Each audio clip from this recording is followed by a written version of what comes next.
L'Espace culturel Saint-Gilles a lancé sa programmation automnale et vous convie au 562 route des Outaouais à Brownsburg-Chatham afin de participer à l'une de leurs nombreuses activités.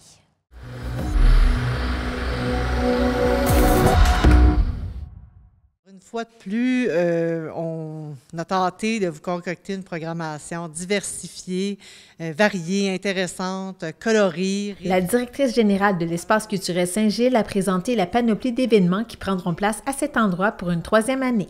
On aura en musique, lors des Journées de la culture, le 28 septembre prochain, une activité, en fait, qui va être gratuite pour toute la famille et qui va être un peu multidisciplinaire. L'activité s'intitulera « Le goût de l'Inde » et à ce moment-là, on reçoit des musiciens traditionnels indiens avec une danseuse traditionnelle indienne.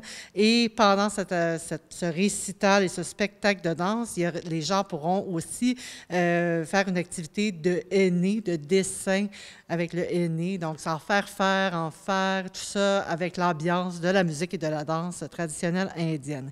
Ensuite, nous aurons un sextet, donc 6 musiciens de jazz qui ont fait vraiment les plus grandes scènes. C'est des gens qui ont chacun de leur côté joué avec les plus grands musiciens de jazz là, ici à Montréal, mais à l'international aussi pour quelques-uns. Et donc, ils se réunissent ensemble pour former ce sextet et faire un hommage au groupe Jazz Messenger. Donc, ça va être certainement un spectacle qui risque de mettre le feu aux planches parce que ça risque de groover beaucoup, beaucoup.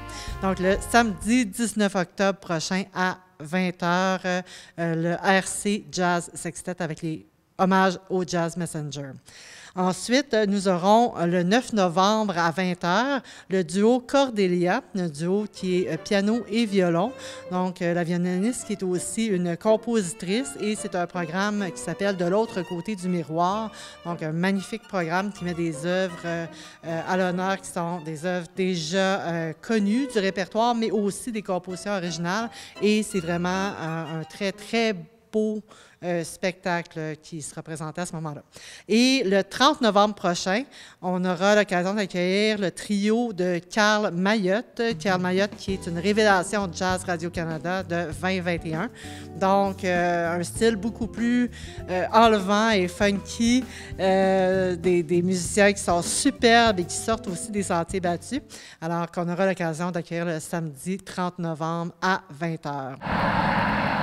Du côté du Ciné-Club La Branche, qui a célébré ses 5 ans d'existence le 8 septembre dernier, il y aura 3 projections à venir cet automne, soit un mercredi par mois à 19h, comme l'a souligné la coordonnatrice de cette organisation.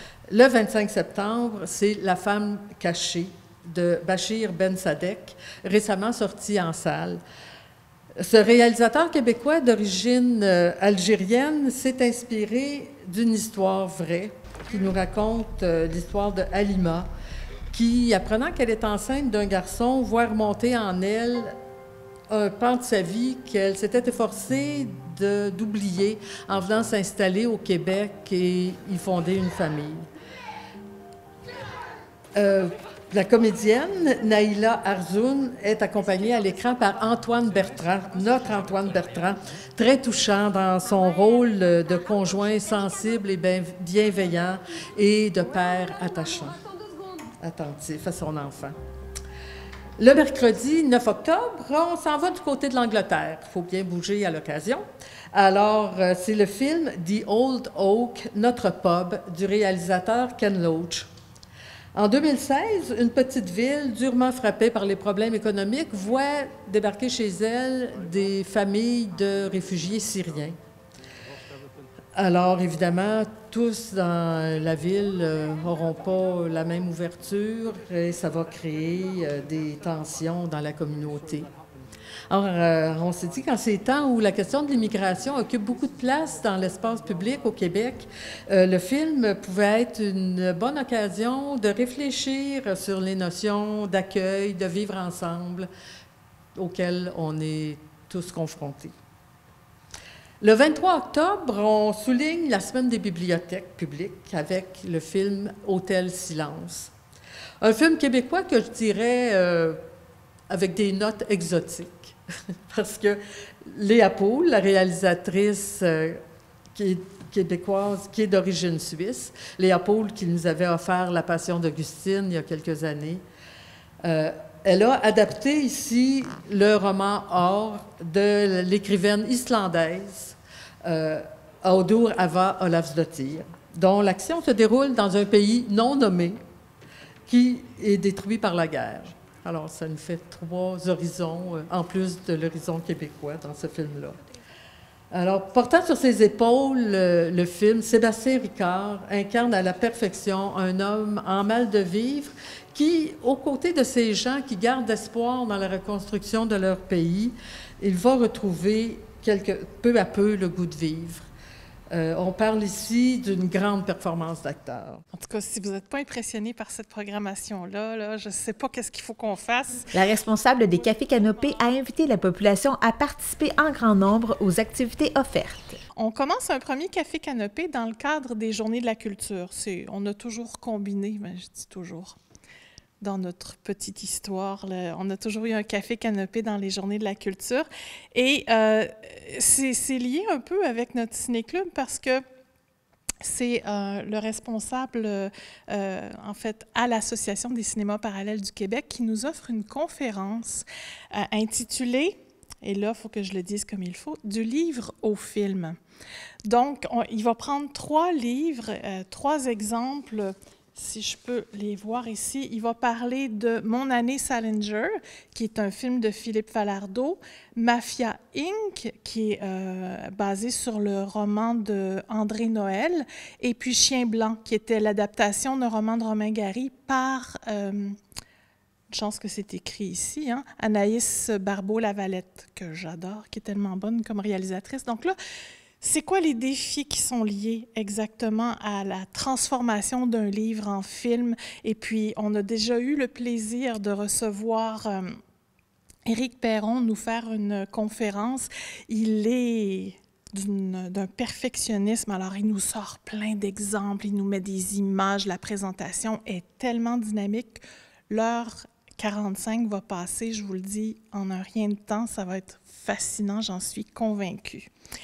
Après ça, le deuxième Café Canopée, ça va se passer, on sort de nos habitudes, ça va se passer un samedi soir, le 26 octobre. On est proche de l'Halloween, alors on fait quelque chose qui a un rapport avec l'Halloween. C'est une conférence spectacle, donc on sort de ce qu'on fait habituellement. Le gars des vues psychotroniques. Donc, Mario Chabot va nous parler des films de série Z, des nanars, des navets. Il y a eu plein de mots pour décrire ces films-là. Il va nous parler de 2 films, Blood Feast et Astro Zombie. Des films qui, en soi, sont relativement courts, mais étonnamment, ce que me dit Mario, c'est que c'est très long les regarder, tellement ils sont mal faits. Alors lui, son défi, c'est de vous faire rire de ces films-là, de rire avec vous. Il va y avoir des extraits de films, donc on va voir les films en eux-mêmes, on ne va pas juste en entendre parler. Et le but, ça va être d'avoir du plaisir ensemble. Ça s'adresse à tous les publics. Ça reste quand même des films d'horreur de la première époque, donc on est loin du gore qu'on peut voir aujourd'hui. Donc ça reste quand même relativement accessible. Le dernier Café Canopée se déroulera le 17 novembre à 13h30 en collaboration avec le Centre pour l'immigration en région. En art visuel, on retrouvera l'exposition intitulée Les Messagères de l'artiste peintre Colette Bellefleur jusqu'au 5 décembre prochain. Je vais dire un petit mot sur les partenariats qu'on a qui sont très, très importants puis qui se développent aussi. Donc, on a vraiment le bonheur et la chance depuis, pour la 2e année, cette année, d'avoir une collaboration avec Télé-Québec et la Fabrique culturelle.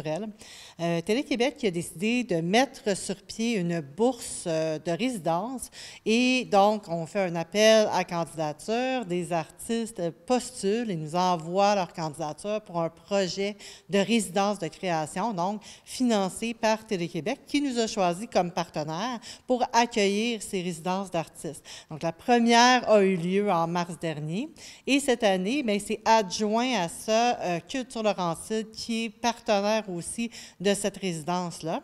Donc, le choix des artistes qui vont être en résidence cette année, en mars 2025, sera annoncé lors des Grands Prix de culture Laurentide, ce qui est super pour les artistes, mais super aussi pour l'organisme, pour la région, pour Brownsburg-Chatham, qui peut s'enorgueillir d'accueillir cette résidence commanditée par Télé-Québec. Parmi les partenaires de l'Espace culturel Saint-Gilles, on retrouve la ville de Brownsburg-Chatham qui a accordé la somme de 12 000 $ pour l'année 2024. Je tenais à féliciter en fait tout le travail qui a été accompli par Espace culturel Saint-Gilles. On se rappelle dans le passé la branche culturelle, bien évidemment, et l'Espace culturel Saint-Gilles qui sont nés d'une entité maintenant. Et donc, il y a eu une fusion des deux organismes, des deux organisations en fait, pour en faire qu'une seule maintenant. Donc, on est heureux de retrouver cette programmation culturelle-là sur le territoire de la ville.